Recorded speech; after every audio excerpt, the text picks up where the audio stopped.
ऐसा माहौल था सोपोर में कि अमीर और गरीब की कोई फर्क ही नहीं था, कोई तमीज़ ही नहीं था।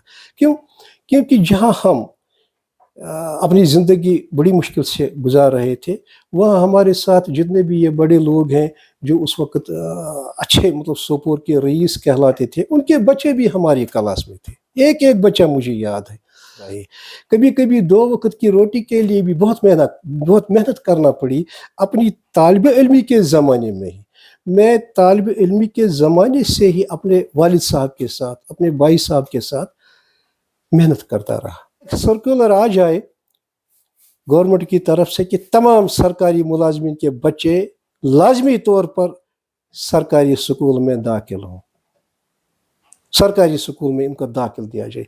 आप देखेंगे कि ये जो सरकारी स्कूल डिफंक्ट है, ये कितने सितार और चमकने वाले सूरज और आफताब और महताब हो जाएंगे, क्योंकि पेरेंट खुद केयर करेगा। जब उसने बच्चा छोड़ा है सरकारी स्कूल में, वो आएगा उसी तरह आएगा जिस तरह वो प्राइवेट स्कूल में जाता है, जिस तरह उनके नाज नखरे उठाएगा, जिस तरह से उनकी हर फरमाइश भी पूरी करता है। ये जो पढ़ाई का सिलसिला है, ये तरखान का कोई कारखाना नहीं, ये मेसन का कोई वो नहीं कि कितनी दीवार उसने बनाई। असल बात यह है कि ये टीचर जो है वो ज़हनी तौर पर टीचर हो।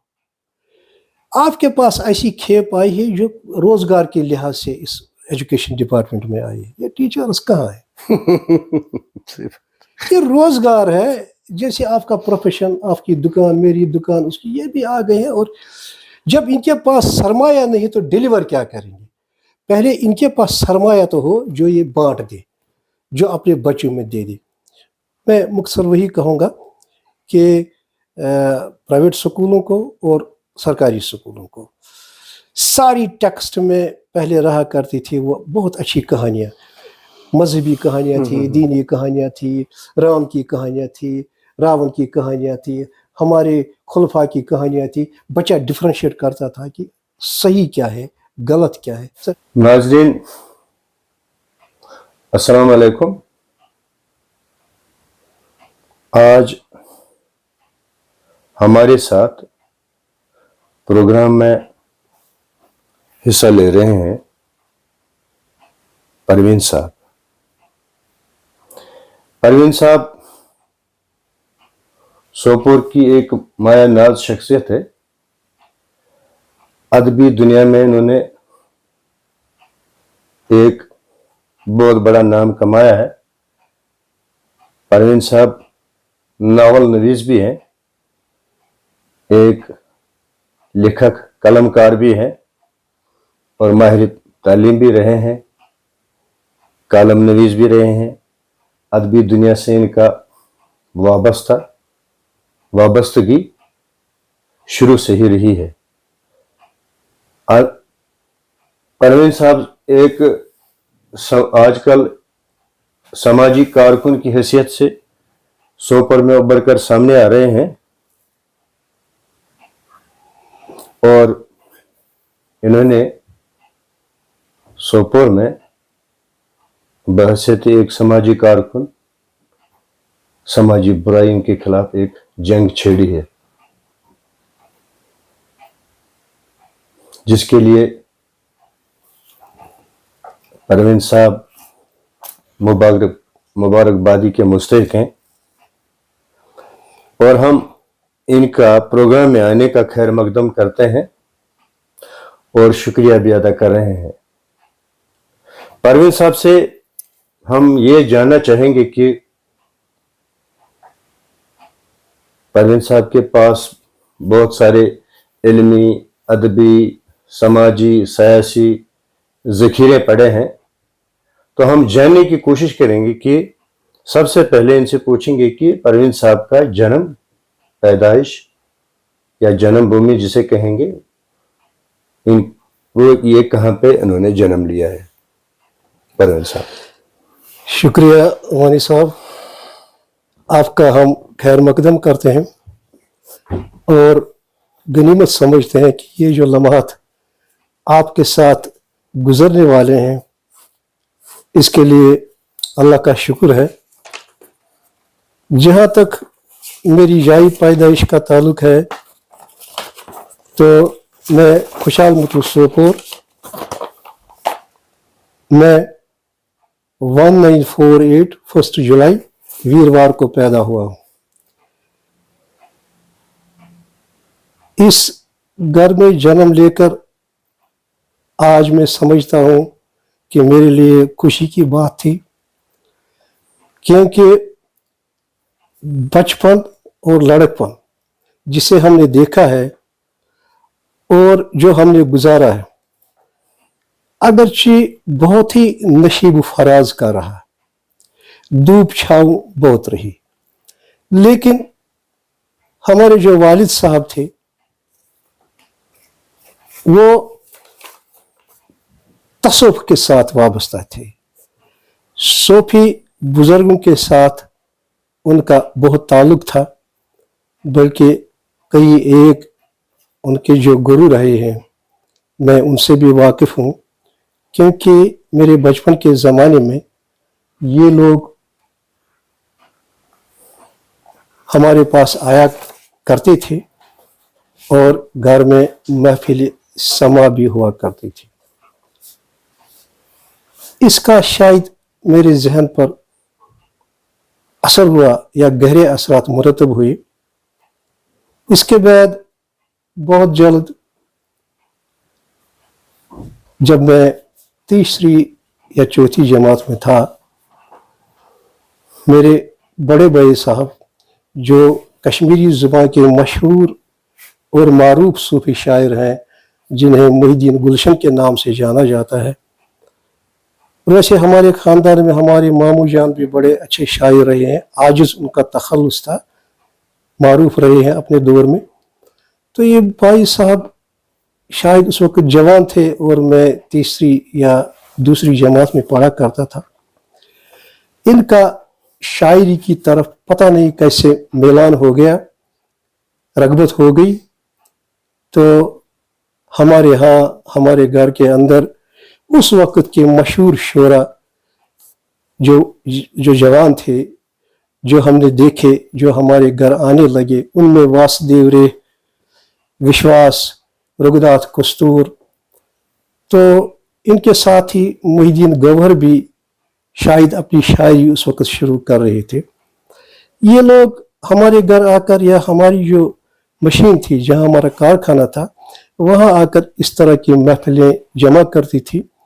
मैं कभी कभार इनके यहाँ बच्चे की हैसियत से बैठा करता था, सुना करता था। समझ से बालातर थी मेरी ये चीज़ें, लेकिन आहिस्ता आहिस्ता मेरे जहन ने इन बातों को कबूल करना शुरू किया और शायद मेरी अपनी मंतक जो हर शख्स के अंदर मौजूद रहती है, मैंने भी शऊरी तौर पर सोचना शुरू किया कि ये मामलात क्या है। बहरहाल आपने सिर्फ सवाल ये पूछा था कि मेरी जा पैदाइश क्या है, तो इसका जवाब मैंने दिया है। इसके बाद थोड़ी सी मैं इसमें और आपका जो सवाल नेक्स्ट होगा जवाब दूं कि मेरी रग़बत अदब के साथ दरअसल छठी या सातवीं जमात से पैदा हो गई। हमारे घर में जैसा मैंने कहा कि ये महफिल समा भी हुआ करती थी और कभी कभी जाड़ों के मौसम में जब बर्फ़ गिरती है बाहर, यहाँ रास्ते बंद हो जाते थे, तो हमारे यहाँ 2-3 ऐसे आदमी थे जो आकर हमें हिमाल नगराय, ये इस तरह की जो किताबें हैं, मसनवियाँ हैं लिखी हुई शायरों की, वो पढ़ा करते थे। मैं भी सुना करता था। छठी सातवीं में मैंने भी कलम उठाकर इस तरह की ये परियों की कहानियाँ, ये देवों जिनों की कहानियाँ तख्लीक करना शुरू की, लेकिन उसमें कोई रबत होना लाजमी नहीं था, क्योंकि अभी हमारा वो दौर ही शुरू नहीं हुआ था। लेकिन कुछ हालात की वजह से हमें सोपोर से बाड़ीपुर जाना पड़ा। वहाँ हमारे भाई साहब ने दुकान शुरू की, हमारे वालिद साहब ने भी दुकान शुरू की, इस तरह 2 दुकानें हमारी थी। तो हमारा जो घर था, सारा घराना था, बांडीपुर मुंतकिल हो गया 7वीं जमात में। मैंने भी इस्लामिया मिडिल स्कूल से अपना सर्टिफिकेट निकाला, बांडीपुर मिडिल स्कूल में ज्वाइन किया। यहाँ जैसा कि आप समझ सकते हैं कि मैं तनहा हो गया। मेरे जो यार दोस्त थे, जो मेरे साथी थे, जो मेरी संगत में खेला करते थे, वो सब बिछड़ चुके थे।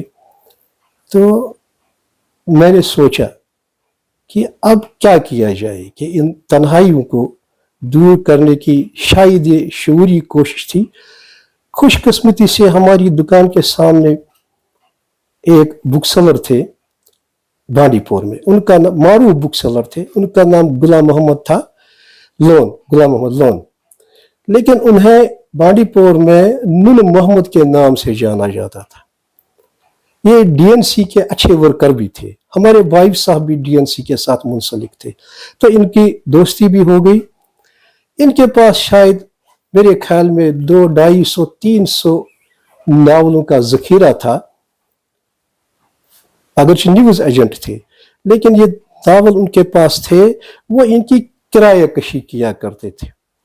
इत्तेफाक से एक रोज एक नावल मैंने भी लिया और जब इसे पढ़ा तो मेरा विजन खुल गया। मेरी समझ में आ गया कि जिन्नों और देवों की कहानियों के बजाय कुछ और भी है, कोई और अदब भी है, कोई और किस्से कहानियां भी है। बस यहाँ से मेरा मुताला शुरू हुआ और लगभग शायद 1-1.5 साल के अंदर मैंने उसका जितना भी जखीरा था सारा पढ़ लिया था। अब लिखने की जो बात है आप पूछ सकते हैं, फिर आगे क्या है, इतना था। परवीन साहब, जिंदगी का जो सफर आपने शुरू किया है, आपका जन्म खुशाल मतो सोपोर में हुआ है, ये 19वीं सदी थी। एक तालिब इल्म रहे हैं आप। बिल्कुल बिल्कुल, हाँ। फिर आप एक उस्ताद भी रहे हैं। अगर उस माहौल को याद किया जाए, गुजरे हुए माहौल को, माजी को याद किया जाए, हाँ ठीक।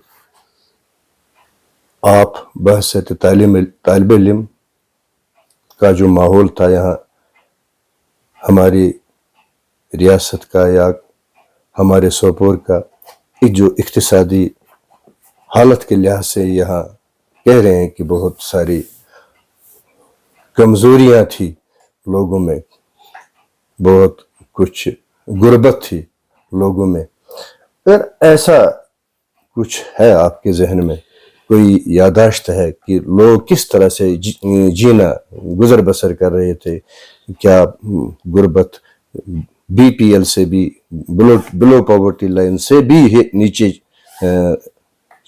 रही थी या उससे भी ज्यादा खराब थी? कोई कुछ आप अगर इस माहौल पर कुछ नजर डालकर हमें बताएंगे। बिल्कुल, तफसील के साथ 5-7 मिनट में आपको ये मैं बता सकता हूँ कि मेरे जहन के दरीचों में मेरी हर याद आज भी ताबा है, बिल्कुल दरख्शां है और बिल्कुल याद है। इस हवाले से मैं आपको ये कहूँ कि हमारी छोटी सी दुकान भी हुआ करती थी। ये जो मिडिल स्कूल था जहाँ हमारा तालिब इल्मी का ज़माना गुजरा है 7वीं तक, उसके बाद बांडीपुर में और उसके बाद हायर सेकेंडरी सोपोर में और उसके बाद आगे, ये ऐसा माहौल था सोपोर में कि अमीर और गरीब की कोई फर्क ही नहीं था, कोई तमीज़ ही नहीं था। क्यों? क्योंकि जहाँ हम अपनी ज़िंदगी बड़ी मुश्किल से गुजार रहे थे, वहाँ हमारे साथ जितने भी ये बड़े लोग हैं जो उस वक्त अच्छे मतलब सोपोर के रईस कहलाते थे, उनके बच्चे भी हमारी क्लास में थे। एक एक बच्चा मुझे याद है, वो तंबू खानदान हो, अंजम खानदान हो, बुला, ये सब जितने भी थे यही रईस थे।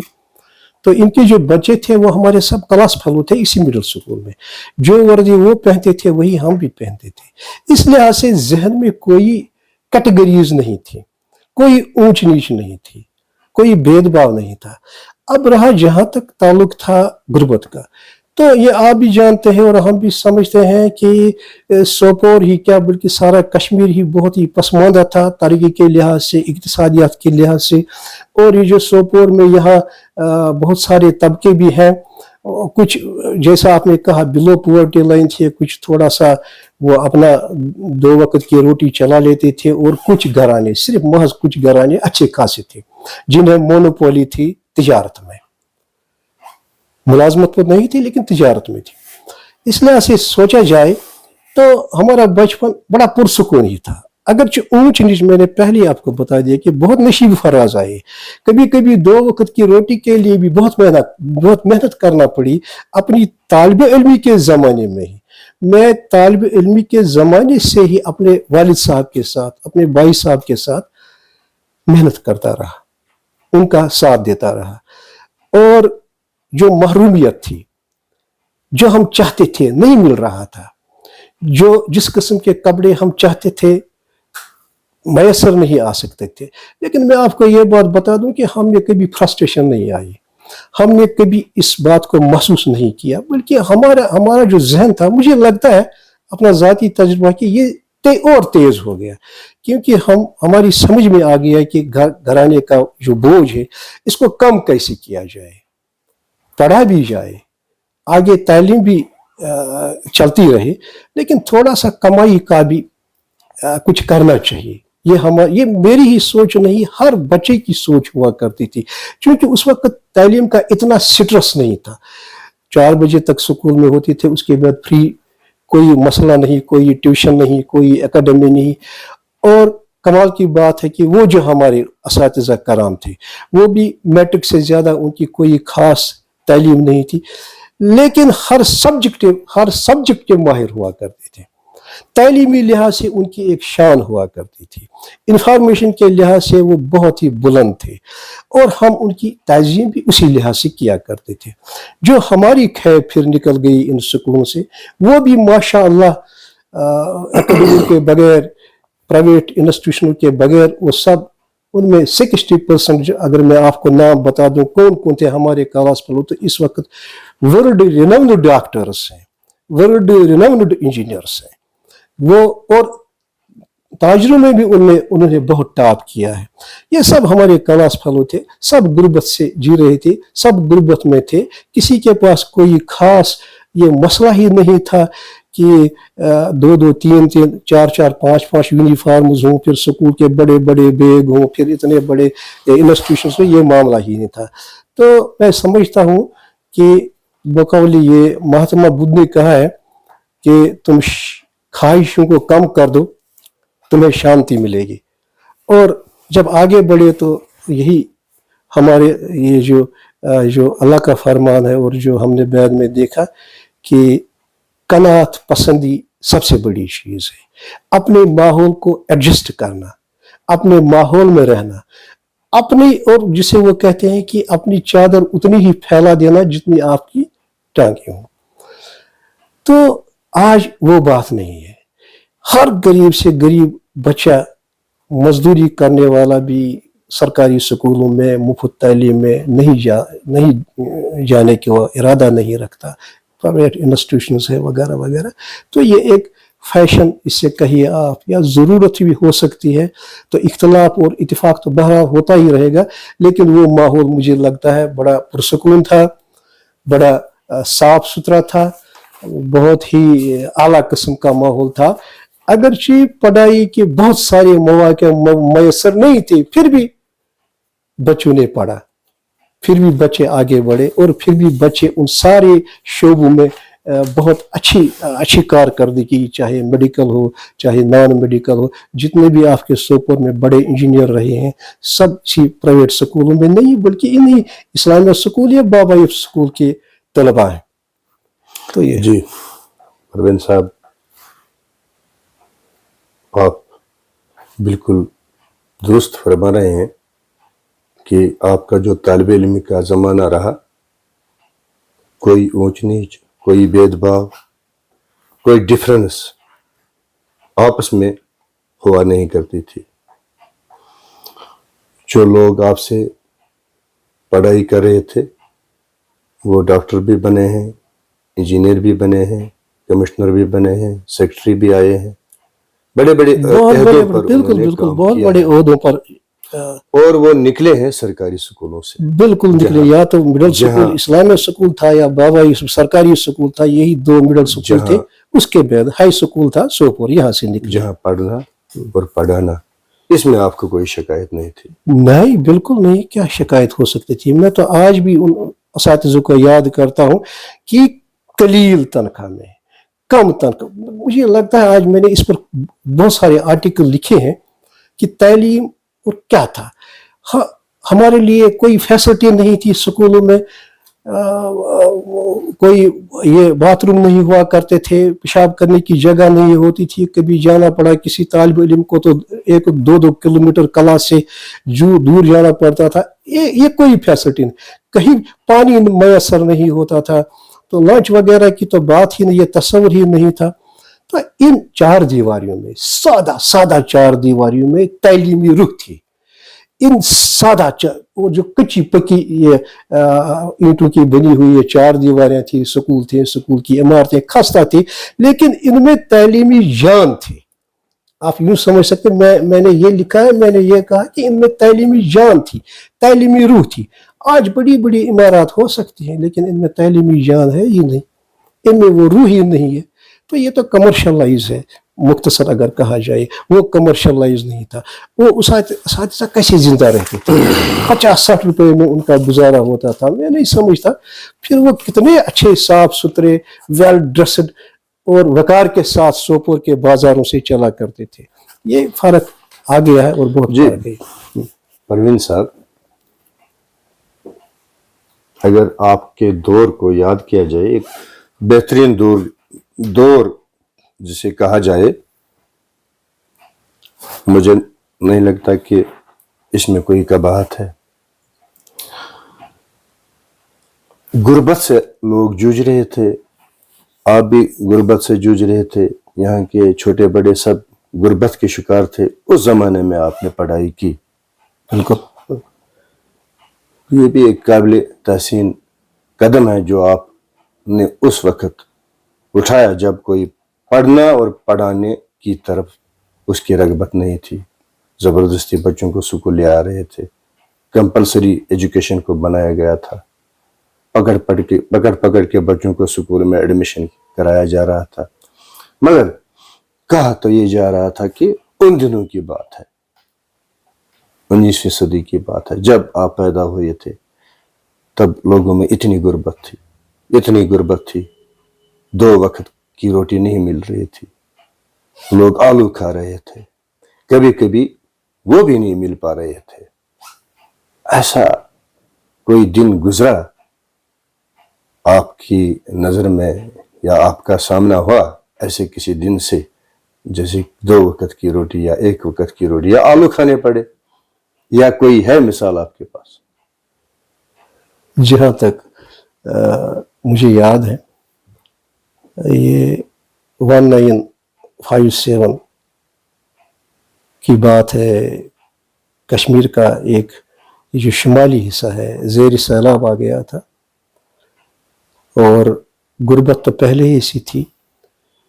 سیلاب نے فصلوں کو تباہ کیا, تو قحط کی سی صورتحال یہاں پیدا ہو گئی کشمیر میں, ساری کشمیر میں. اور مجھے یاد ہے کہ پھر اس پر یہ تفصیلی طور پر ہم نے لکھا بھی ہے کہ بہت سارے لوگ بڑے مجبور ہوئے, بچوں کو بیچ بھی ڈالا, شاید یہ ستا اس وقت. اور روٹی نہ ملنے کی وجہ سے گاؤں اور دیہاتوں سے لوگ یہاں قصبوں شہروں میں آ کر یہ مزدوری کے بہانے. مزدوری کہاں ملتی اس وقت کوئی تھا ہی نہیں, مزدوروں کا اتنا کہاں کام تھا, کہاں یہ تھا. بہرحال اس وقت میں آپ کے سوال کا جواب دے رہا ہوں کہ آلو کھائے لوگوں نے, کیونکہ میرے ذہن میں تازہ ہے کہ جہاں میں خوشحال متو میں نے زندگی گزاری, بچپن گزارا, لڑکپن گزارا, تو ہائر سیکنڈری بھی وہیں پاس کی. تو میرے وہ جو چھوٹا بازار ہے جسے آپ بھی جانتے ہیں, آپ کا بھی گزر ہوتا ہے, تو کچھ لڑکے ہمارے محلے کے, کچھ لڑکے دوسرے محلوں کے آلو کی ایک وہ ٹوکری لے کر وہاں بیٹھا کرتے تھے, اور لوگ آ کر کھایا بھی کرتے تھے. تو لیکن یہ دور زیادہ وقت نہیں رہا, حالات پھر سنبھل گئے. تو اصل بات یہ ہے کہ دراصل کشمیر کا جو اس وقت سینیریو تھا وہ بالکل اسی طرح کا تھا.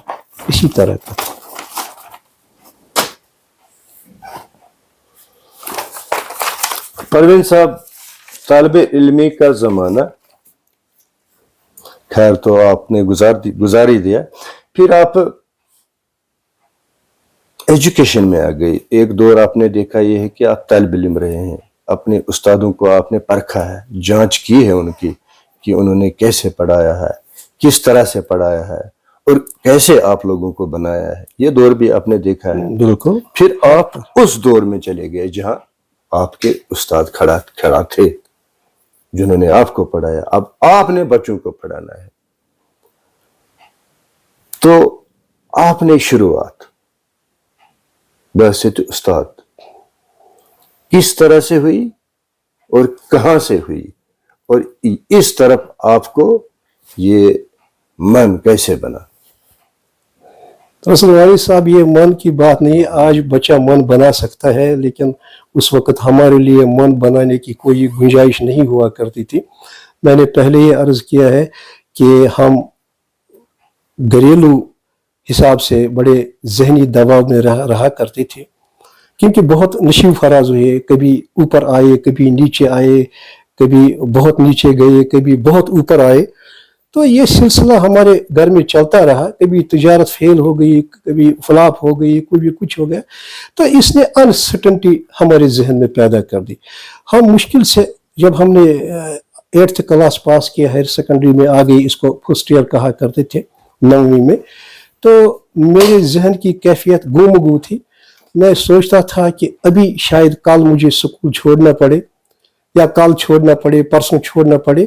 اس طرح سے من لگتا نہیں تھا اتنا پورا. لیکن ہماری جو یہ تھوڑی سی جو تفصیل آپ جاننا چاہیں گے, جیسا کہ آپ نے سوال کیا ہے کہ کیسے آ گئے اس سارے کھیل میں. آپ کو معلوم ہے کہ ہائر سیکنڈری سوپور کے ساتھ ٹاؤن ہال ہوا کرتا تھا, جہاں آج BSF ہے. یہاں ایک بہت ہی اچھی لائبریری ہوا کرتی تھی, شاید آپ کو یاد ہو. میں 9th میں آ کر جب پہلی بار اس لائبریری میں داخل ہوا تو میری آنکھیں کھل گئی. مجھے بہت دلچسپی تھی مطالعہ کا شوق مجھے پیدا ہوا تھا. لگ بھگ میرے خیال میں 3,500 ہزار کتابیں یہاں تھیں, اور اچھی کتابیں تھیں. تو میں اکثر یہاں آنے لگا. وہاں کی جو لائبریری تھی ان کے ساتھ تھوڑی سی دوستی بنتی گئی. تو 2 4 کتابیں میں لے کر ایک ہفتے کے بعد واپس لے آ گئی. اس میں اگتھا کرسٹی کی بھی ناولز تھے, جیمز ہیڈلے چیز کی تھی, رامائن تھی, گیتا پر, یہ سب میں نے وہاں پڑھا. اور لگ بھگ 3 سال کے اندر یہ ساری لائبریری لگ بھگ میں نے اس کا مطالعہ ختم کیا. اس کے بعد میرے لیے وہاں کچھ رہا نہیں تھا. اس دوران میں 2nd ایئر میں آ گیا, ہائر سیکنڈری میں 3rd ایئر میں آ گیا. تو ایک تعلق بنا تھا ایک لٹریٹ پرسن سے جو اس وقت کانگریس کے اچھے آدمی تھے. تو میں کالج جانے کی وہ بات ابھی سوچ رہا تھا رزلٹ کے بعد. تو ان سے ملاقات ہو گئی. انہوں نے میرا نام لسٹ میں ڈال دیا, اور صرف ایک ڈائلاگ اس وقت مجھے بولا تھا جو آج بھی یاد ہے, کہ ہم نے آپ کو اس نے مجھ سے پوچھا تھا کہ کس ڈپارٹمنٹ میں جانا چاہتے ہو. میں نے ان سے کہا تھا کہ الیکٹرک یا R&B میں مجھے کہیں لگا دو, کلرک. الیکٹو میں نے کیا تھا. ہنس پڑے, بولا نہیں مجھے پتا ہے آپ کو کہاں لگانا ہے. تو کچھ دنوں کے بعد ایک لسٹ نکل گئی تھی, تو اس میں میرا نام بھی تھا. تو مجھے ایجوکیشن ڈپارٹمنٹ میں انہوں نے ڈال دیا تھا, اس کے بجائے الیکٹرک یا اس R&B کے بجائے. یہاں سے یہ ایک آپ سمجھ سکتے ہیں کہ مجبوری تھی. اس کے بعد آگے جتنا بھی تھا میں نے پڑھا, BA کیا.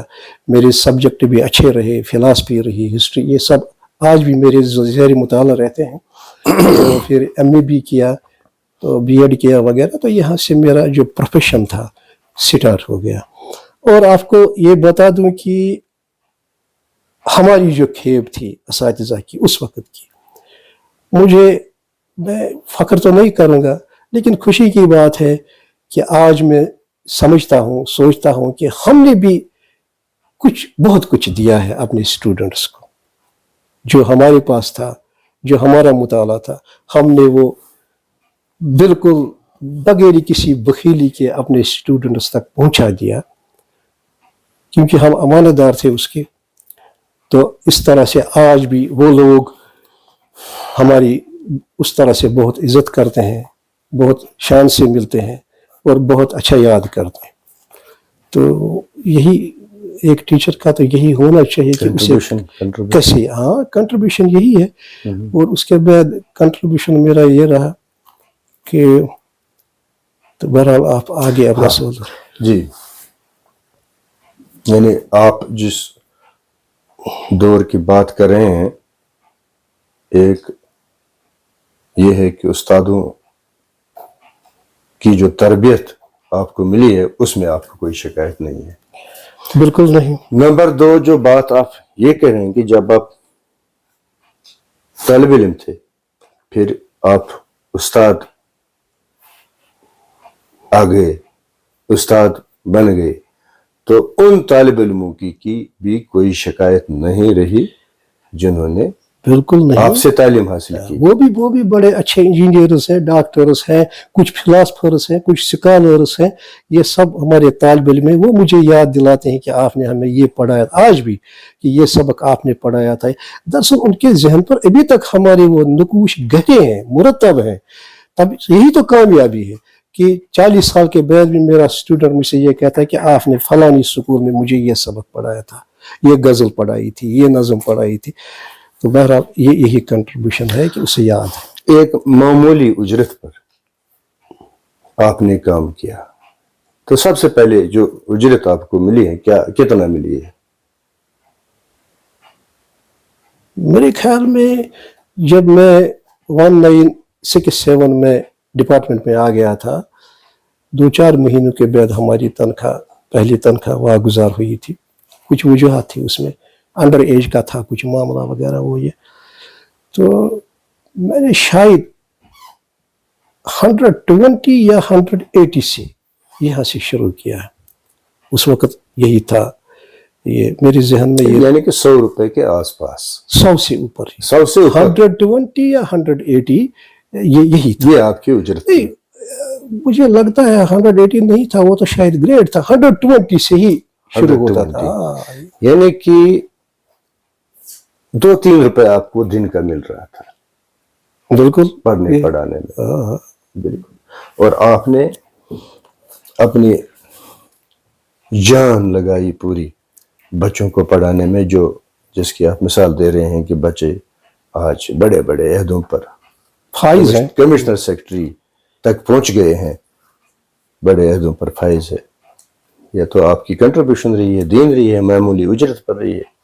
मगर रशीद परवीन साहब, दुख तो उस वक्त हो रहा है जब एक उस्ताद की उजरत 1.5 लाख, 2 लाख, 2.5 लाख है, और आज के जमाने की मैं बात कर रहा हूं, फिर स्कूल का रिजल्ट 0 आ जाएगा।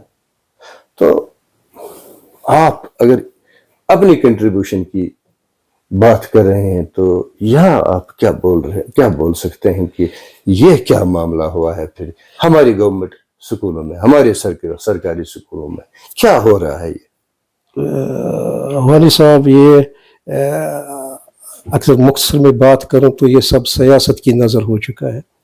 इसमें सियासी अवामिल बहुत ज़्यादा हैं जो डिक्लाइन हो गया है, जो एजुकेशन डिपार्टमेंट ही नहीं, जो हमारा जो तालीमी निज़ाम है बहुत निचली सतह पर आ गई है।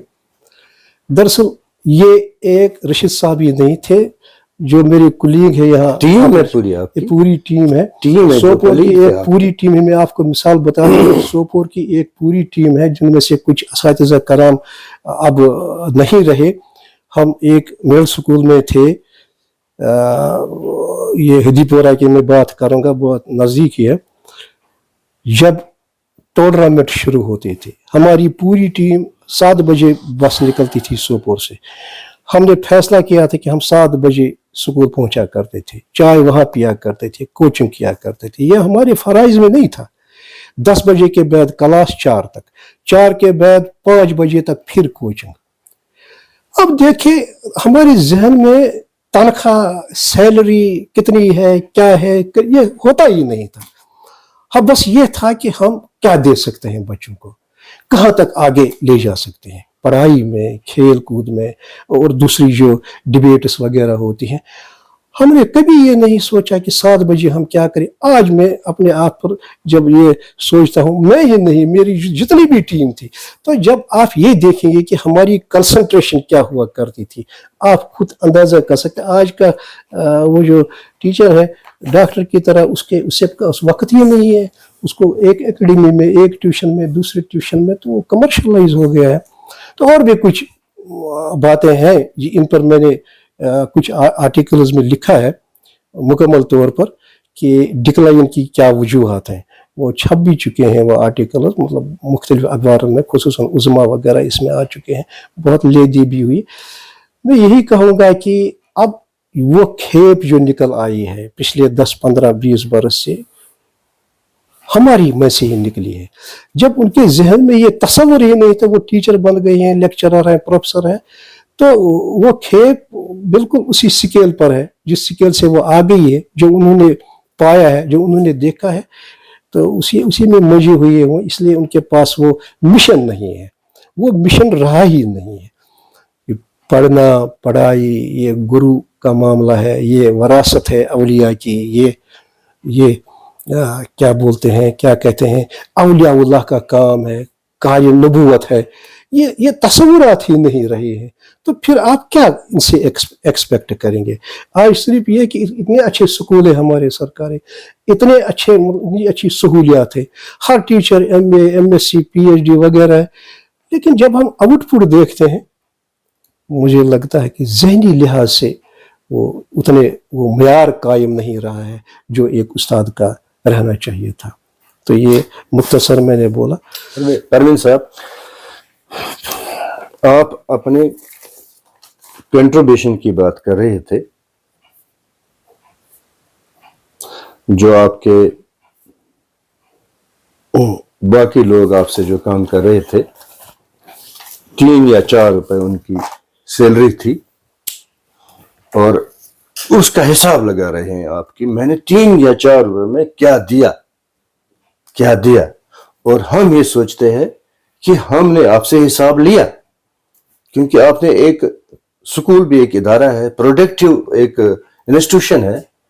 यहाँ से वानी साहब आप यूं कहिए, सॉरी टू इंटरप्ट यू, कि अगर किसी कौम को तबाह करना हो तो स्कूलों को तबाह कीजिए, उसके बाद वो कौम संभलती नहीं। और हमारे स्कूल तबाह हो चुके हैं, हमारा उस्ताद बिल्कुल अब गया गुजरा। आप फरमाइए। हाँ, बिल्कुल, ये एक प्रोडक्टिव इंस्टीट्यूशन है, बेसिक इंफ्रास्ट्रक्चर में है। जिस मुल्क के पास जितनी मजबूती से तालीमी निज़ाम जिसके पास होगा, उतना ही उसका दुनिया में दबदबा भी होगा, उतना ही उसका पावर भी होगा, उतनी ही उसमें दौलत पे उस पर कब्जा भी होगा, क्योंकि तालीम से ही सब कुछ है।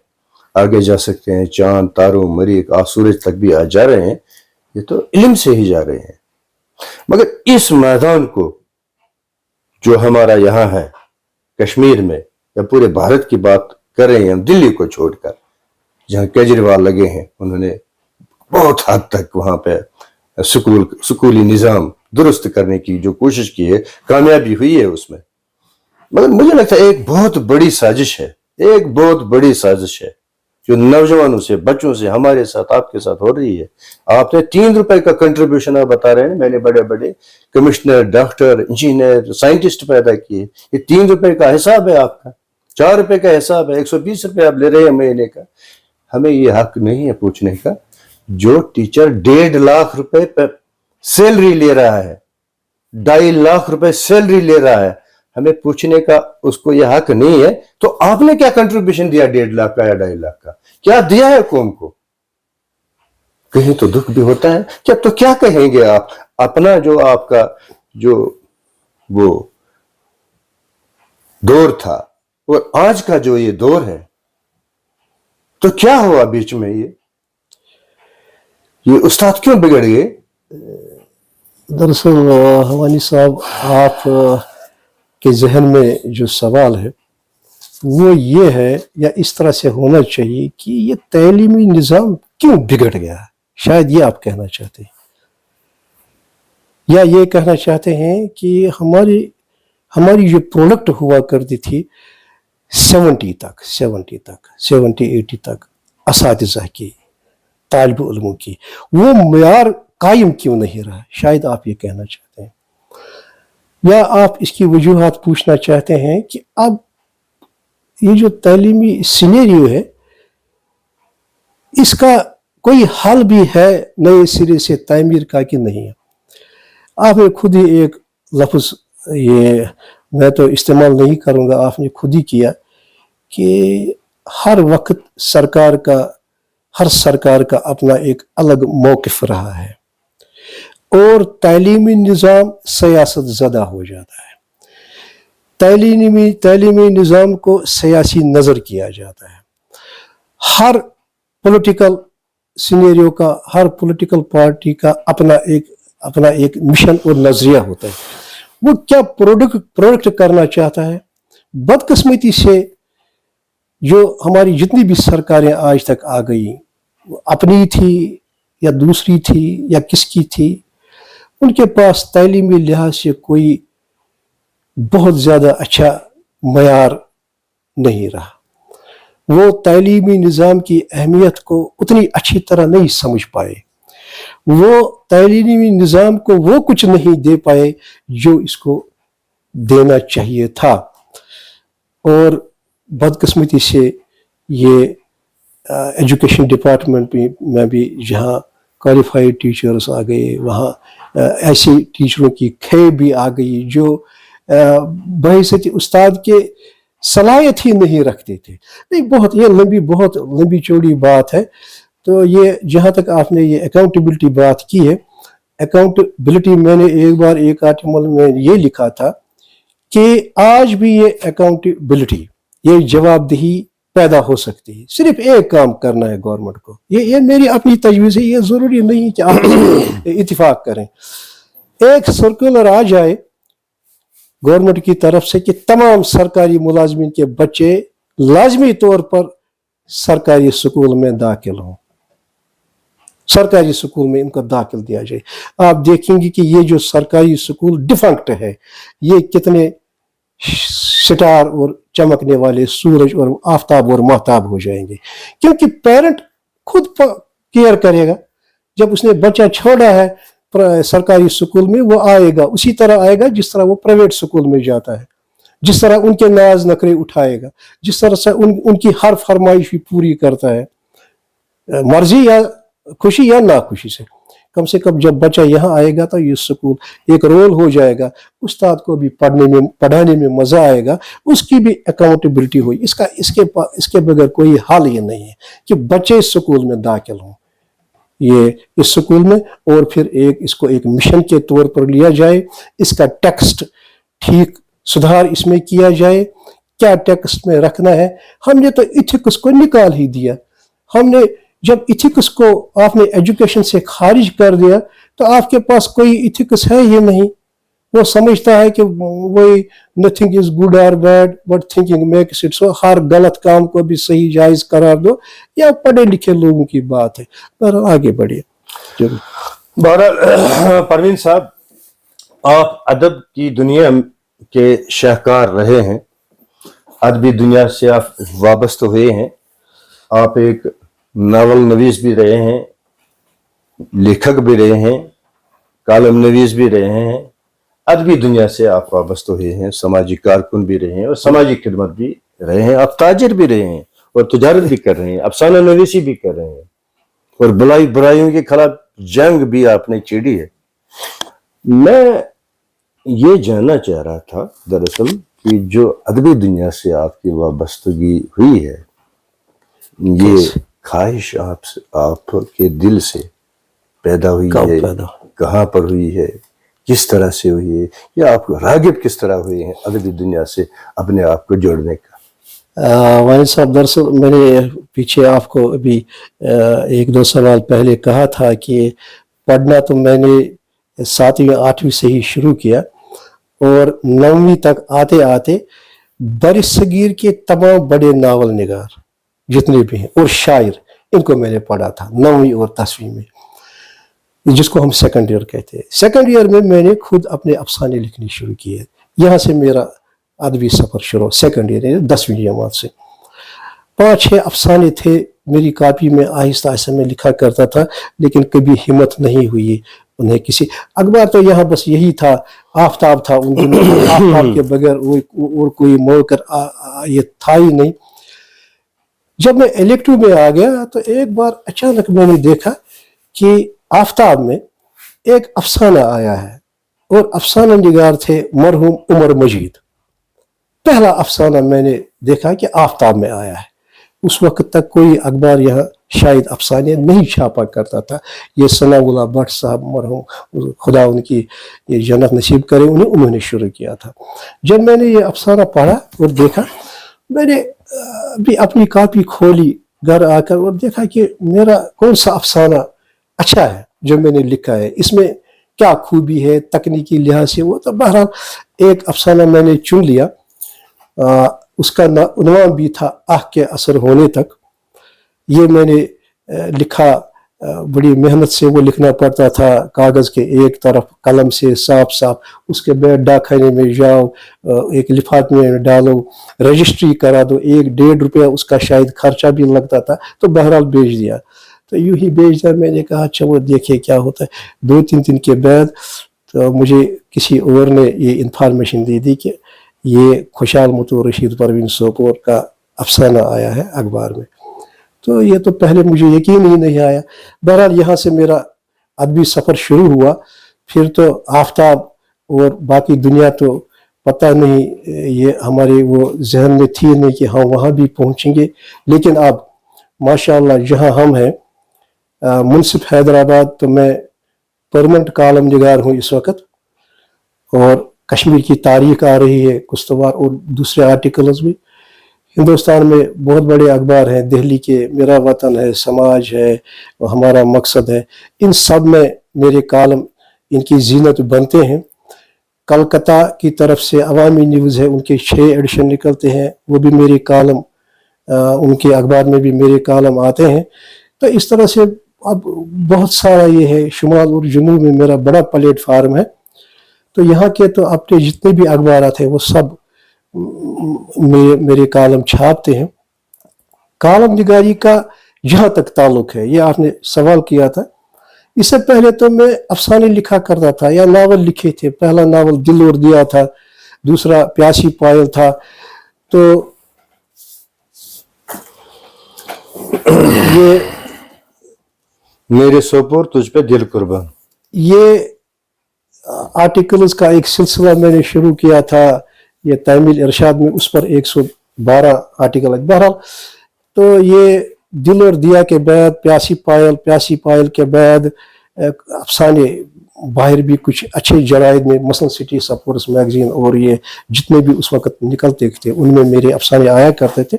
लेकिन एक वक्त कुछ मसरूफियात की वजह से मुझे कलम छोड़ना पड़ा, ये हकीकत है। एक लंबे अरसे तक मैंने न तो कलम संभाला, न कागज़ पे स्याही फेर दी।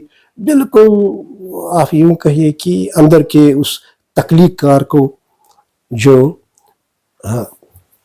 मेरे अंदर है, ये अल्लाह का ही शुक्र है, अल्लाह का ही एहसान है, मैंने उसको एक तरह से सुला ही दिया। तो 90 की दहाई में, जैसा भी जानते हैं, 90 से लेकर ये 2004-5 तक मैंने कुछ नहीं लिखा। बीच बीच में थोड़ा सा 1-2 आर्टिकल कभी लिखा किसी अखबार, लेकिन वैसे छोड़ दिया था। तो मेरे एक दोस्त ने, जो बचपन के दोस्त थे, एक कलम 2006 में मेरे लिए तोहफा भेजा। ये कलम मतलब मेरे लिए निशानी थी, मेरे लिए ये एक इंस्पायरेशन फिर थी कि आप फिर लिखते रहिए। मैंने शुरू किया और ये सोचा कि अब क्या लिखना है, क्योंकि अफसाने आप समझते हैं कि इस वक्त 90 की दहाई से 2006 तक तो फैक्ट्स और facts are stranger than fictions हमारा मामला हो गया था।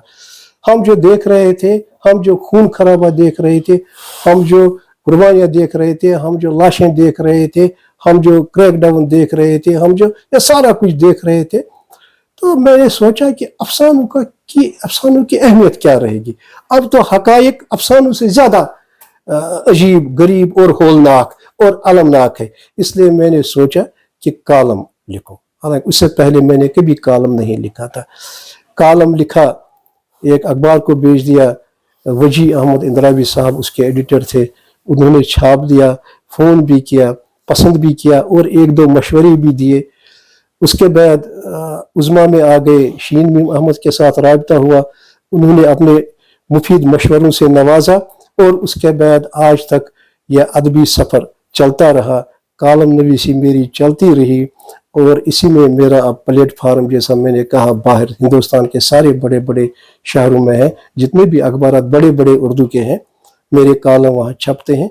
ये अभी ये सफ़र जारी है, देखिए जाकर थमे कहाँ।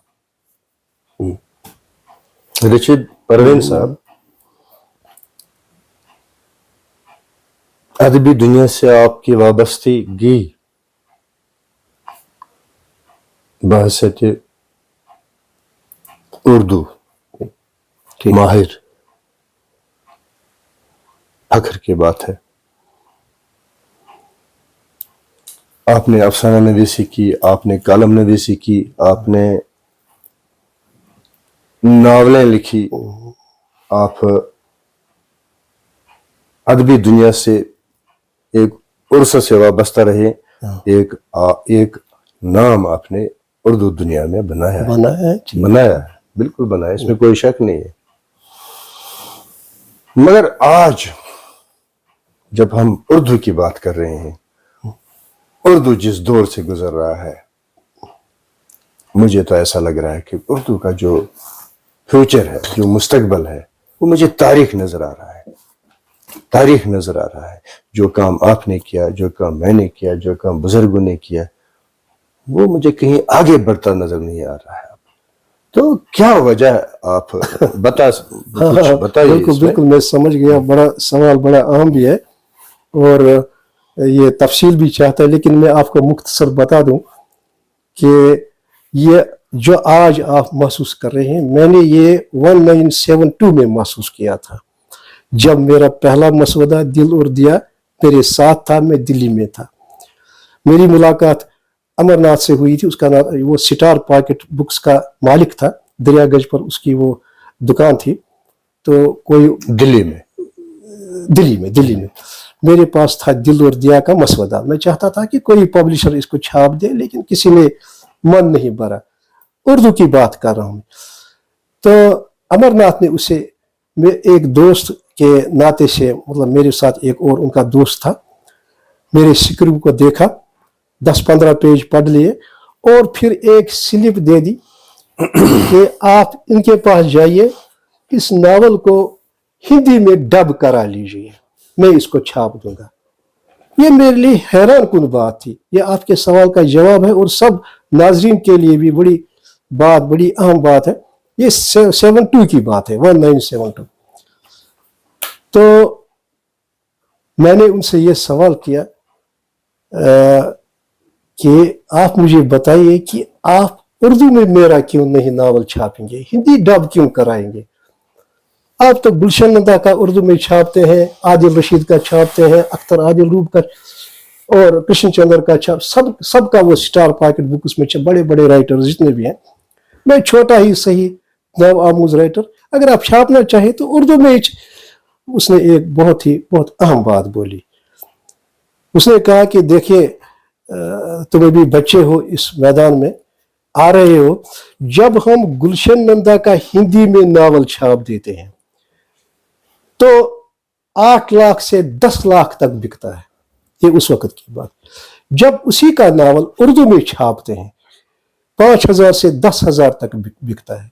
आप उर्दू की क्या बात करते हैं? मेरे लिए समझने की बात। ये उस वक्त 1972 में उर्दू की बात थी, सारे भारत। 1972 की बात। 10,000 नावल गुलशन नंदा का اور 10 لاکھ 10 ناول लाख हिंदी, हिंदी का। इसमें कितना अंतर है। वहां से अब आगे बढ़ते रहे तो अब क्या रहा होगा। अब तो 500 लोग भी नावल नहीं पढ़ते, अब 500-600 लोग भी शायद मेरे ख्याल में सारे भारत में उर्दू या अफसाने नहीं पढ़ते होंगे। कश्मीर की तो बात ही नहीं।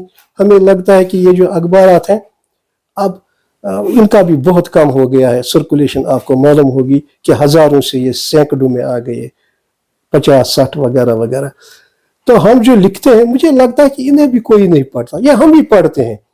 जो हल्का बना हुआ है उर्दू का वही पढ़ते हैं, और वो भी नहीं पढ़ते हैं। अब सोशल मीडिया का इतना जोर हो गया कि किसी के पास फुर्सत नहीं है। इसलिए आपने बहुत सच कहा, और हमारा बिल्कुल भी यही ख्याल है कि ये जुबान आहिस्ता आहिस्ता मादूम होती जा रही है। हमारी ये जो जनरेशन के बाद हमारे बच्चे उर्दू नहीं पढ़ पाएंगे। आज भी आपके घर में, हमारे घर में, सभी के घरों में ये हाल है कि हमारे बच्चे उर्दू नहीं पढ़ पाते, नहीं वो लिख भी नहीं पाते हैं। उनके पास अंग्रेजी है, हिंदी है, वो है ये। तो इसका जैसा आपने कहा इत्तेफाक है कि इसका मुस्तकबिल बहुत तारीक है। परवीन साहब, अगर आपसे हम जानना चाहेंगे अब क्या किया जाए, जिम्मेदारी किसकी है। एक तरफ सोशल मीडिया का जमाना है, बहुत जोर से चल रहा है, पावरफुल है। जो आप सुनना चाहते हैं 7:30 बजे या 8 बजे या 9 बजे की खबर में, वो आप सेकंडों में सुन पा रहे हैं। आपके जेब में स्मार्टफोन है, और ये स्मार्टफोन पूरी दुनिया को सिमट कर आपके जेब में पड़ा है। पूरी दुनिया पड़ी है आपके जेब में स्मार्टफोन की वजह से। अब टीवी का जो दौर चल रहा था, आप 9 बजे की खबर सुनेंगे, 12 बजे की खबर सुनेंगे, तो वो आप सिर्फ 2 सेकंड या 3 सेकंड में सुन रहे हैं। ये तो एक पावरफुल है जिसको हम करें, बड़ी कुव्वत से ये सोशल मीडिया सामने आ रहा है। टीवी चैनल्स भी सोशल मीडिया पर जगह ढूंढ रहे हैं, जगह पा रहे हैं, जगह पाने की कोशिश कर रहे हैं कि लोग हमको देखें। टीवी को देखना भी लोगों ने छोड़ दिया है। अब प्रिंट मीडिया की बात है, प्रिंट मीडिया भी सोशल मीडिया पर जगह तलाश कर रहे हैं, जगह पा रहे हैं, जगह देखना चाहते हैं कहाँ पे हमारा पेपर कौन से साइट पर, कौन सी जगह पर हम इसको लगाएं और लोग पढ़ें। अब ये सोशल मीडिया, ये इंटरनेट का जमाना है। मैं आपसे ये अर्ज कर रहा था, जिम्मेदारी किसकी है, क्या किया जाए, अब इस उर्दू को बचाया कैसे जाए। सरकार ने क्या किया, हमने क्या किया, तो ये जिम्मेदारी किसकी है। फिर ये उर्दू क्यों रेल की पटरी से उतर रहा है। मुख्तसर इस सवाल का जवाब यही है वानी साहब कि जो चीज आप जिंदा रखना चाहते हैं उसको आप टेक्स्ट में जगह दीजिए। इब्तिदाई टेक्स्ट में, प्राइवेट स्कूल हो, सरकारी स्कूल हो, जब तक आप इसको टेक्स्ट में, इस टेक्स्ट को नहीं लाएंगे, इसको जिस तरह से पहले थी, फारसी यहाँ की भी हुआ करती थी, वो टेक्स्ट में थी, पढ़ी थी हमने। अरबी की भी हुआ करती थी, 2-4 लैंग्वेजें थी, सब बच्चे पढ़ते थे। अब मुख्तसर, सस्ता और चीप और आम जरिया यह है कि बच्चे स्कूल जाते हैं, इसमें कोई शक नहीं। आप टेक्स्ट में इंट्रोड्यूस कीजिए लाजमी सब्जेक्ट, सब बच्चे पढ़ेंगे, और ये बच्चे पढ़ेंगे, ये जुबान आगे बढ़ेगी। नहीं तो ये इसका और कोई तरीका नहीं होता। टेक्स्ट में जो होता है, स्कूल के टेक्स्ट में, वही आगे चलता है, वही आगे बढ़ता है। जिसको गवर्नमेंट चाहेगी इससे निकालना, खत्म करना, खत्म हो जाती है। क्योंकि पेरेंट के पास कोई उतनी फुर्सत ही नहीं कि वो बच्चे के लिए उर्दू का ट्यूशन चलाए या उर्दू के लिए अलग से कोई टाइम वक्फ कर सके। ऐसा होता नहीं है। बिल्कुल सही फरमाया आपने। बहरहाल सरकार को तो ये हमारे निजी तालीमी अदारों की भी जबान कौमी सरमाया है, कौमी जेवर है। जब आप इसे समझेंगे कि ये कौमी सरमाया है, जब आप समझते हैं कि ये कौमी सरमाया यही नहीं, अब जो निजी हमारे तालीमी अदारे हैं वो इसमें अपना एक रोल कर सकते हैं। ضروری نہیں ہے کہ انہیں یہ کہا جائے کہ آپ کریں. ان کے اپنے سکول ہیں, نرسری سے فرسٹ سے 5-6 کلاسوں تک اردو اچھی طرح سے پڑھائے, سکھائے, اردو ٹیچرس رکھیں, اچھی خاصی آمدنی ہے. یہ ان کا فرض بنتا ہے, کر سکتے ہیں, وہ بالکل آسانی سے کر سکتے ہیں, اس میں کیا دو رائے ہیں. یہ طریقہ ہے کہ بچوں کو یہ اردو کا یہ آگے بڑھا دیا جائے. اور فرض صحیح فرمایا آپ نے. میں یہ عرض کر رہا تھا کہ یہ قومی سرمایہ ہے اور اس سرمایہ کو بچانے کی ہماری بھی ذمہ داری ہے, سرکار کی بھی ذمہ داری ہے. جہاں ہندی کے لیے کام کیا جا رہا ہے, جہاں انگریزی کے لیے کام کیا جا رہا ہے, بالکل وہاں اردو نے کون سی خطا کی ہے, کون سا گناہ کیا ہے اس نے؟ اس کو کمپائل نہیں کیا جا رہا ہے, اس کو ٹیکسٹ نہیں کیا جا رہا ہے. اگرچہ یہ یہاں صدیوں سے زبان رہی ہے ہماری, اس کو بھی بچانا سرکار کی ذمہ داری ہے, ہماری ذمہ داری ہے, استادوں کی ذمہ داری ہے, ان پرائیویٹ سکولوں کی ذمہ داری ہے جو انگلش میڈیم کے نام سے اپنی تجارت چلا رہے ہیں, انٹروڈکشن دے رہے ہیں. اگر ایسا نہ کیا جائے تو پھر آنے والے دنوں میں اردو کو اللہ حافظ کرنا ہوگا. بالکل, یہ تو ہم تو اللہ حافظ کر ہی چکے ہیں. جی. پروین صاحب, آپ سماجی کارکن بھی رہے ہیں, آپ برائیوں کے خلاف جنگ, ایک قسم کی جنگ لڑ رہے ہیں, اور مسجدوں میں یا سوشل پروگراموں میں آپ سماجی برائیوں کے خلاف لڑنے کی ترکیب دے رہے ہیں, اور اس کو برائیوں کو روکنے کی بھی ترکیب دے رہے ہیں آپ, اور اعلان بھی کر رہے ہیں آپ. ٹھیک ہے, اچھی بات ہے, بہت اچھی بات ہے. ڈرگس کے خلاف آپ ہے کام کر رہے ہیں. بالکل. اور ایک بہت بڑا چیلنج بھی ہے یہ ڈرگ جو سوسائٹی میں آ گیا ہے, اور اس کے خلاف آپ نے کئی بار اور بار بار دراصل ریلیاں بھی کی ہے, آپ نے وغیرہ وغیرہ کوششیں کی ہے. والد صاحب, میں آپ کو بتاؤں کہ اب جو ابھیان نشہ مکت ابھیان ابھی حال میں چلا ہے پردھان منتری کی طرف سے, یہ تو 1 مہینے کی بات ہے. ہم نے کووڈ سے پہلے اور 5 اگست 2019 سے پہلے ڈرگس کی ہولناکیوں کو سمجھا تھا سول سوسائٹی سوپور اس پلیٹ فارم سے.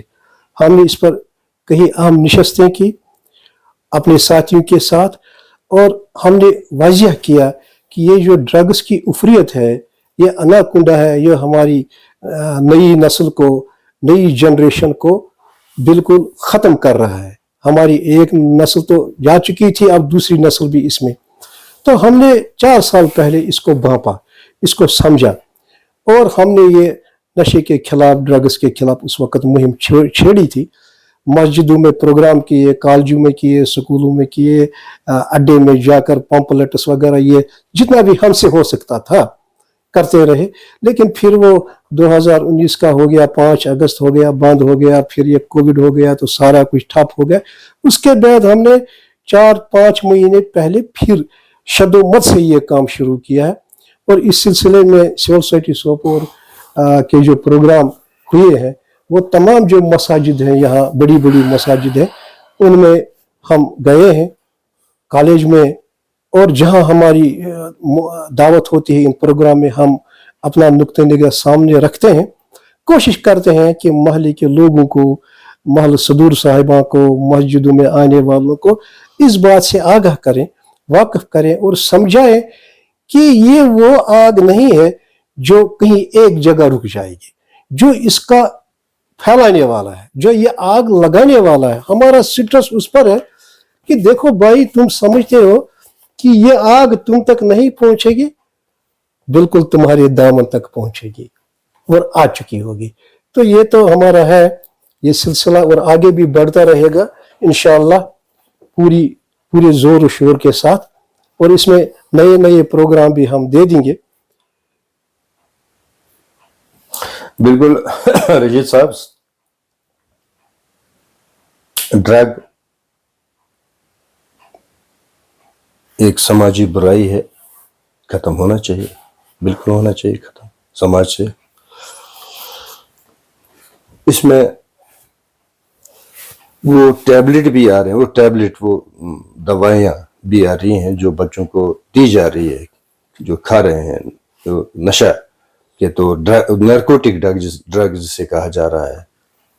اور ایک بھنگ بھی ہے, چرس بھی ہے, بھنگ ہے, چرس ہے, افیوم ہے, بہت ساری ایسی چیزیں ہیں جو ڈرگس میں آتی ہے اور جس کا نشہ کیا جا رہا ہے. اگر رشید صاحب, اگر آپ سے یہ پوچھا جائے کہ جب افیوم ہے, بنگ ہے, چرس ہے, ڈرگس ٹیبلٹ ہے, نارکوٹک ڈرگس ہے, تو شراب کیا ہے؟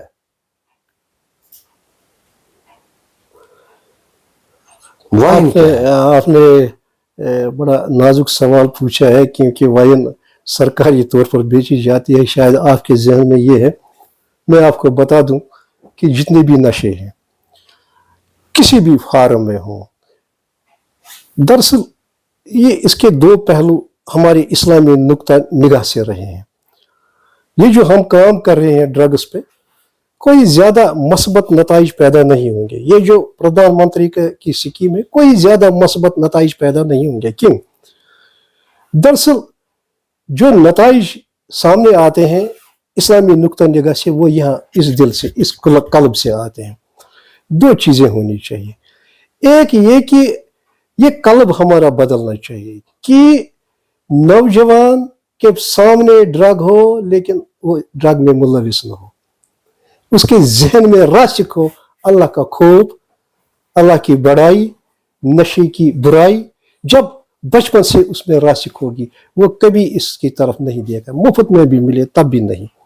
اور دوسری بات جو ہے کہ اس کے لیے سماج کے باہر ایک خوف ہو, ایک لرزہ ہو, بیچنے والے کے لیے بھی اور کرنے والے کے لیے بھی. اس کا مطلب ہے کہ قانون سخت ہو. اسلامی نقطہ نگاہ سے ہمیشہ شروع سے 1400 سال پہلے, 1500 سال پہلے جب یہ معاشرہ تشکیل پذیر ہوا تھا, یہ دو چیزیں تھی.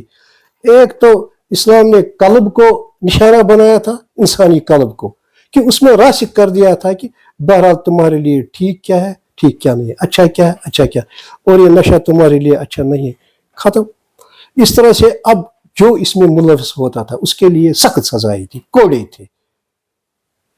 ہم آپ کہتے ہیں کہ بھئی نہیں یہ ڈپریشن میں چلا جائے گا بچہ, ریپریشن ہے, سپریشن ہے, یہ نہیں ہے. اسلامی نقطہ نگاہ سے یہ کوئی بات نہیں ہے. آپ کو دو ہی چیزیں چاہیے. ایک یہ کہ آپ اس کے دل کو نشانہ بنائیں, آپ سزائیں اس طریقے سے, قوانین اس طریقے سے بنائیں کہ کوئی بچ بھی نہ پائے, کوئی بھی ہو, چاہے چھوٹا ہو چاہے بڑا. تو آپ دیکھیے کہ بڑی حد تک معاشرہ ان چیزوں سے صاف ہو جائے گا, ان چیزوں سے مکت ہو. اور کوئی طریقہ نہیں ہے. یہ ریہیبلیٹیشن سینٹر یہ ضرورت ہے, لیکن کتنے آپ بنائیں گے؟ لوگ اس میں, بچے اس میں ملوث ہو رہے ہیں, ان کو خوف ہی نہیں. آخرت پسندی اور خدا خوف, یہ سب سے بڑی بات ہے. جب یہ راسخ ہو جائے بچپن میں کسی بچے میں, ہم نے کیوں نہیں, ہماری جو بچپن کے حالات تھے اور جو ہماری سنگت میں تھے, سب کے حالات ایسے تھے, وہ سب فرسٹریٹ ہو چکے ہوتے, لیکن کوئی فرسٹریٹ نہیں ہوا, کیونکہ ان میں راسخ تھا کہ اللہ کی طرف سے ہر چیز اللہ کی طرف سے ہے, خیر بھی اور شر بھی. آپ کو یہ راسخ کرنا ہے بچوں میں, اور یہ تعلیم سے ہوگا.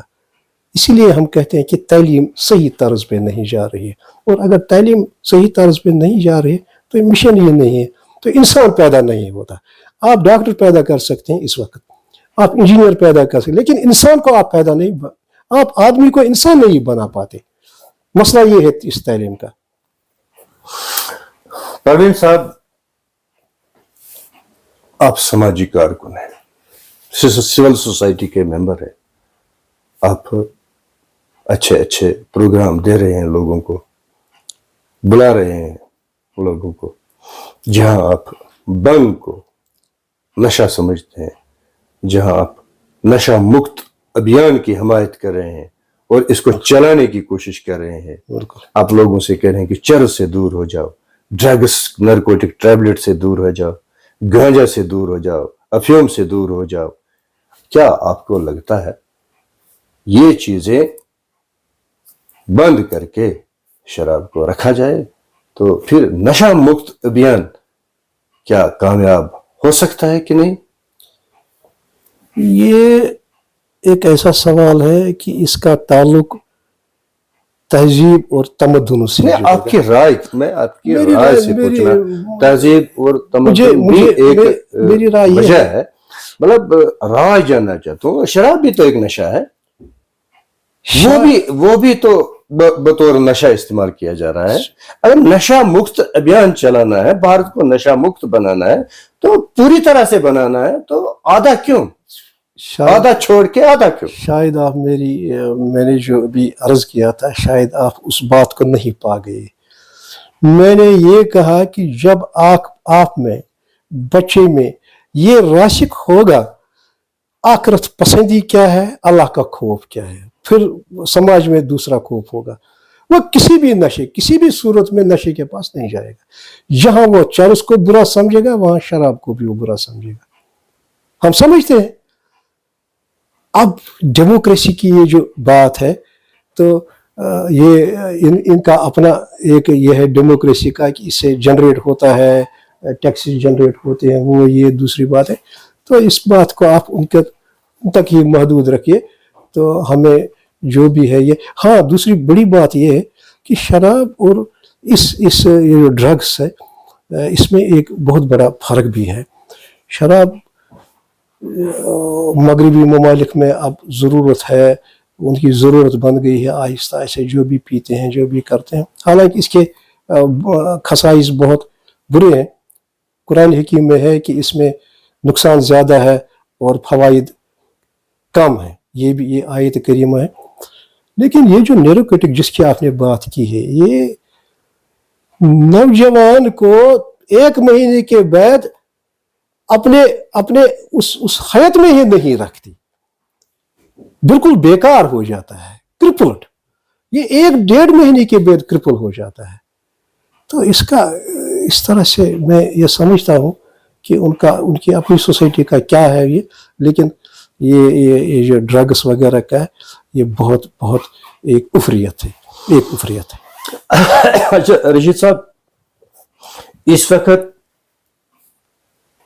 اور 2 برائیاں ہیں جن کا چیلنج ہے، ہر ایک کو چیلنج ہے، سوسائٹی کو چیلنج ہے، پوری دنیا کو چیلنج ہے. ایک یہ ہے کرپشن، جس کی وجہ سے میں سمجھتا ہوں ایک مین کاز ہے جہاں پہ جسٹس ڈیلیور نہیں ہوتی ہے، نوجوان کو انصاف نہیں ملتا ہے، وہ ڈرگس کی طرف جاتا ہے، خودکشی کی طرف جاتا ہے. پڑھے لکھے لوگ ہیں. جب جسٹس ڈیلیور نہیں ہوتا ہے تو ایک نوجوان کے دل پہ اتنی گہری چوٹ لگ جاتی ہے کہ وہ سنبھل نہیں پاتا ہے. اور دوسرا میں یہ کہوں کہ ایک جو چیلنج ہے ہماری سوسائٹی کا، وہ ہے جھوٹ کا. اور جھوٹ اتنا پھیل رہا ہے، ہم کو 1 مہینے، 15 دن، 1 ہفتے، 24 گھنٹے کے بعد پتا چلتا ہے کہ اس نے جھوٹ کہا ہے. دھوکے پہ دھوکا، جھوٹ پہ جھوٹ. یہ بھی تو سوسائٹی میں ہی ہے. آپ ایک سماجی کارکن ہیں، آپ یہ تو دعویٰ کر رہے ہیں میں ایک سماجی کارکن ہوں، میں ابھیان چلا رہا ہوں، نشہ مکت ابھیان چلا رہا ہوں، سوسائٹی کو برے کاموں سے روک رہا ہوں، وہ سوسائٹی کو کچھ دینا چاہتا ہوں، کنٹریبیوشن دینا چاہتا ہوں. مگر آپ نے رشوت کے خلاف کوئی آواز نہیں اٹھائی، آپ نے جھوٹ کے خلاف کوئی آواز نہیں اٹھائی. اگر آپ سول سوسائٹی چلا رہے ہیں تو یہ کرپشن، میں پوری طرح سے اس پہ متفق ہوں اور سہمت ہوں. کرپشن ہی کی وجہ سے ڈرگس آ رہے ہیں، کرپشن ہی کی وجہ سے انجسٹس ہو رہی ہے، کرپشن ہی کی وجہ سے سب کچھ ہو رہا ہے. جھوٹ بھی ہو رہا ہے، جن کو پکڑا جا رہا ہے ان کو چھوڑا بھی جا رہا ہے، جن کو چھوڑا جا رہا ہے ان کو پکڑا بھی جا رہا ہے. یہ سب کرپشن کے کھیل ہے. تو کیا کہا جائے رشید صاحب؟ آپ سول سوسائٹی بتا رہے ہیں کہ میں چلا رہا ہوں سول سوسائٹی، لوگوں کو بلا رہا ہے نہیں، نیکی کی طرف آؤ، بدی کو چھوڑ دو، جھوٹ کو چھوڑ دو، اس کو چھوڑ دو، اس کو چھوڑ دو. مگر یہ کرپشن کا معاملہ آپ نے کبھی نہیں اٹھایا. یہ جھوٹ दरअसल کا معاملہ آپ نے کبھی نہیں اٹھایا؟ दरअसल यहाँ आपको ये समझने की बहुत ज़रूरत है वानी साहब कि आयत करीमा है कुरान हकीम की कि इंसान के जिस्म में एक चीज़ है जिसको कल्ब कहते हैं। अगर ये कल्ब आपका दुरुस्त है तो आपके सारे एज़ा और एज़ा सारे एज़ा से जो अमाल निकलते हैं वो सारे दुरुस्त होंगे। यही मैंने पहले अभी कहा था आपसे कि हमारा जो स्ट्रेस है और जो होना चाहिए वो ये है कि ये बदलना चाहिए, ये दिल बदलना चाहिए, ये जहन बदलना चाहिए, ये शऊर बदलना चाहिए, शऊर में इनकलाब पैदा होना चाहिए। जब शऊर में इनकलाब पैदा हो गया फिर ये शाखें हैं। झूठ इसी दरख्त की शाख है, करप्शन इसी दरख्त की शाख है, बेहयाई इसी दरख्त की शाख है, लेकिन दरख्त एक ही है। ये कलब है, कलब से ही सब उभरता है। ये सोसाइटी है, ये सोसाइटी एक दरख्त है। ये सारी, अब आप शाख तराशा मत कीजिए कि इस शाख को काट देंगे उस, नहीं, आपको इस दरख्त के तने को देखना है, इसकी जड़ को देखना है। और जड़ के लिए सिर्फ दो बातें हैं जो मैंने आपसे कही है। एक ये कि हम पेरेंट्स से, और अगर हमारा बस होता तो तैलीमी निज़ाम में ये बनाते कि आप बच्चे का हम कलब दुरुस्त करते। कलब मतलब दिल, उसके दिल में ये सारे इथिक्स, ये इकदार उतारते जैसा पहले हमारे दिलों में उतरा हुआ था कि भंग नहीं, चोरी नहीं, झूठ नहीं, ये सारे गुनाह, हम इनको गुनाह अजीम समझते थे। आपको ये उन्हें तस्वुर देना है कि ये गुनाह अजीम है, ये ठीक हो जाएगा। इंसान का जिस्म फिर ये नहीं रहेंगे कि वो झूठ भी बोलेगा, चेहरे भी बदल देगा, ये नशा भी करेगा, ये कहाँ जाएगा? उसकी जो सारी तवज्जो है अल्लाह के फरमान की तरफ जाएगी। और अल्लाह का फरमान जो तस्लीम करता है, उसकी वहदानियत, उसकी हुकूमत, उसके अहकामात जो तस्लीम करता है, उसके लिए ये सारी चीज़ें ख़त्म हो जाती हैं। वो इन सब चीज़ों में मुलव्वस, तो इसी से वो माशरा पैदा होगा जिस माशरे की आप बात करते हैं कि नशा मुक्त हो, झूठ मुक्त हो, इस गंदी सियासत पर मबनी नहीं हो। ये अब आप कहेंगे कि आप क्या बात कर रहे हैं, ये तो बहुत पुरानी बात है, ये कभी चला है ऐसा माशरा? जी हाँ, चला है। 1400 बरस पहले, 400 बरस तक ये माशरा चला है। इसका साइंटिफिक तजुर्बा हो गया है कि खुलफा के दौर में, खुलफा के बाद मलूकियत आ गई, उसमें भी ये चला है। क्यों इंसाफ क्यों नहीं मिला? हजरत अली को कटहरी में खड़ा होना पड़ा और मुकदमा हार दिया, हालांकि उसका सही था, फिर भी हार दिया क्योंकि ये इंसाफ था। ये इंसाफ आपको मिलेगा उस माशरे में जब आपका कलब, जब आपके शऊर में इनकलाब पैदा हो चुका हो, तब ये कोई बात नहीं रही। नहीं तो ये शाख तराशा हमें कहीं नहीं पहुंचाएंगे। हम हमारी जनरेशन हमारे पहले की गई है, हम जाएंगे, उसके बाद जो नई जनरेशन आएगी ये भी चली जाएगी, कोई इसका हल नहीं होगा। ये मेरा मानना है इसमें। हाँ रशीद साहब, शायद ये आखिरी सवाल होगा हमारा। एक फैमिली का सरबराह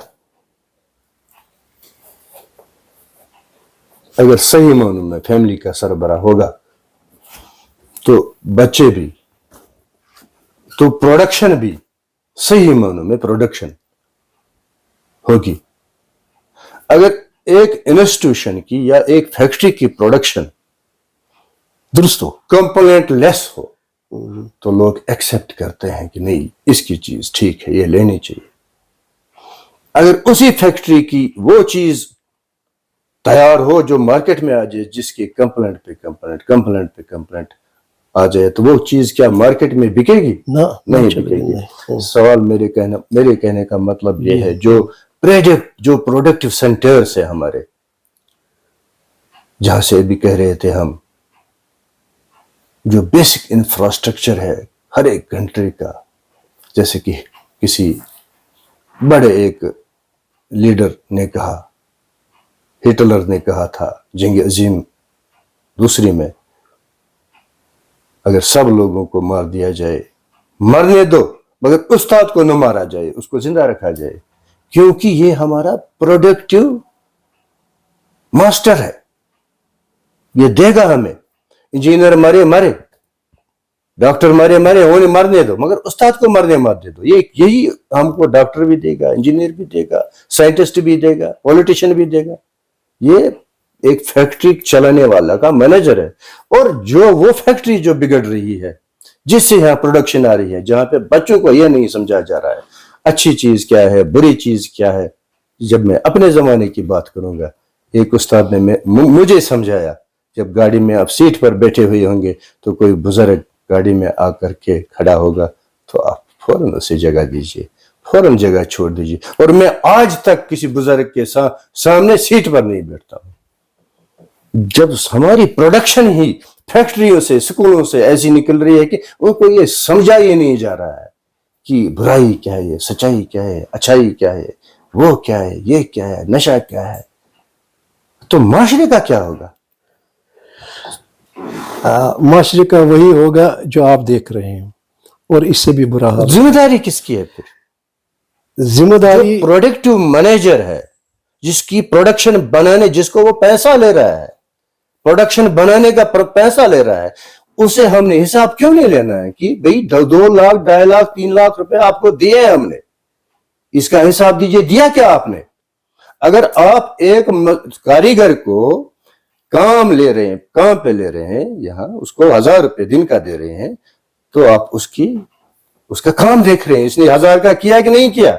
मैं सच बोल रहा हूं ना सर? बिल्कुल बिल्कुल। तो बिना काम किए कि या उसने कहीं खराबी काम नहीं किया, आप उसको 1000 रुपए देंगे क्या? सही। तो आप उनसे क्यों हिसाब नहीं ले रहे हैं कि भाई आप 2.5 लाख का हिसाब क्यों नहीं देते हैं, जो 1 महीने का आपकी उजरत मिल रही है, इस 2.5 लाख का आपने क्या दिया, कौन सी मजदूरी दी आप? वानी साहब, हम फिर वही आ जाते हैं कि अकाउंटेबिलिटी, जवाबदेही जिसको बोलते हैं, कि जैसे आपने भी बोला तरखान को दिन में लगा दिया घर की मजदूरी पर, तो शाम को हम देखते कि उसने कितना काम किया। अब ये जो पढ़ाई का सिलसिला है, ये तरखान का कोई कारखाना नहीं, ये मेसन का कोई वो नहीं कि कितनी दीवार उसने बनाई। असल बात यह है कि ये टीचर जो है, टीचर को अपॉइंट करते वक्त स्ट्रिक्टली कोई ऐसे एग्जाम हो कि वो टीचर हो, वो ज़हनी तौर पर टीचर हो। आपके पास ऐसी खेप आई है जो रोजगार के लिहाज से इस एजुकेशन डिपार्टमेंट में आई है, ये टीचर्स कहाँ है? ये रोजगार है, जैसे आपका प्रोफेशन, आपकी दुकान, मेरी दुकान, उसकी, ये भी आ गए हैं। और जब इनके पास सरमाया नहीं तो डिलीवर क्या करेंगे? पहले इनके पास सरमाया तो हो जो ये बांट दे, जो अपने बच्चों में दे दे।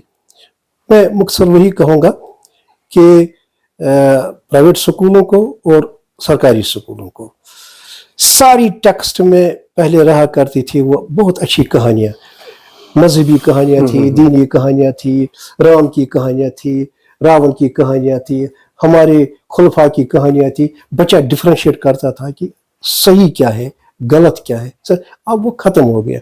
हमें इसको रिवाइव करना पड़ेगा, तालीमी निज़ाम को ही रिवाइव करना पड़ेगा, तभी ये मामला तय होंगे, नहीं तो नहीं होगा कुछ नहीं। क्योंकि खेप ही ऐसी निकली है, समाज हमारा है, इसी समाज से हमारा टीचर आता है, वो आसमान से थोड़ी आएगा। उसने जितना समाज से पाया, जितना इल्म पाया, वही तो कॉलेज में, स्कूल में उसका वही होगा, बरतना होगा। जब उसकी वो डेंसिटी खुद नहीं है, जब उसमें खुद वो इल्मी अंदाज नहीं है, इल्मी काबिलियत नहीं है, मुताला नहीं है, अब ये चलता है यूं कि एमएससी किया, वो एक सब्जेक्ट पढ़ा सकता है, बायोलॉजी पढ़ाता है, केमिस्ट्री पढ़ाता है, वो ये इसमें वो अपना जो उसका है डिलीवर कर पाता है।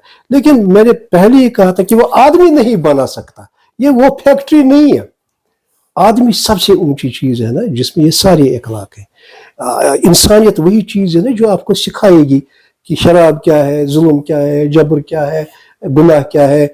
वो ये इंसान इस आदमियत से भी इंसान इस दर्जे पर पहुंचता ही नहीं है, कॉलेज से निकलता हो या यूनिवर्सिटी से। जब तक न ये आदमी से लेकर पढ़ते पढ़ते एमएससी करते पीएचडी वगैरह इंसानियत के दर्जे पर फाइज नहीं होता, कोई चीज़ दुरुस्त नहीं होगी। अच्छा परवीन साहब, आप फिर तिजारत में भी आ गए, तिजारत में भी आपने एक बड़ा नाम कमाया है यहाँ सोपोर में। आप ट्रेडर्स फेडरेशन सोपोर के मेंबर भी रहे हैं। बिल्कुल बिल्कुल। اس میں بھی کام کیا ہے آپ نے.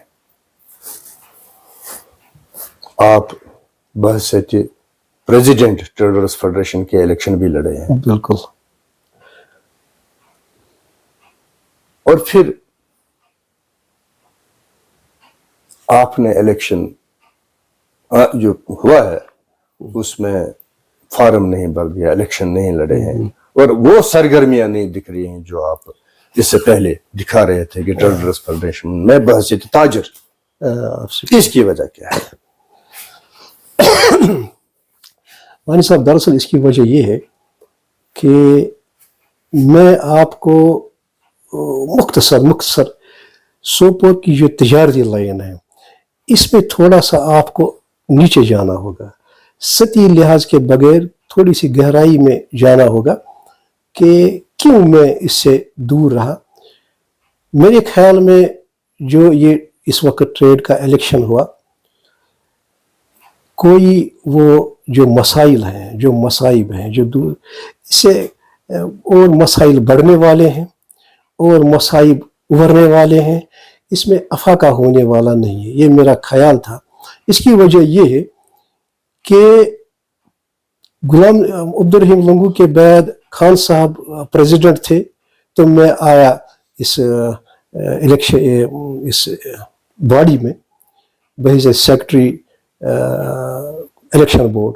پہلی بار میں نے جوائن کیا تھا خان صاحب کی وجہ سے. بہرحال اب اس کے بعد میں نے سوپور کو اچھی طرح سے دیکھا, یہاں کی سوشیو اکانومک, یہاں کی نفسیات, یہاں کا چال چلن, یہاں کی رگوں میں کہاں کیا خون دوڑ رہا ہے, اس سے پہلے مجھے خدا گواہ ہے کچھ پتہ ہی نہیں تھا اس بارے میں.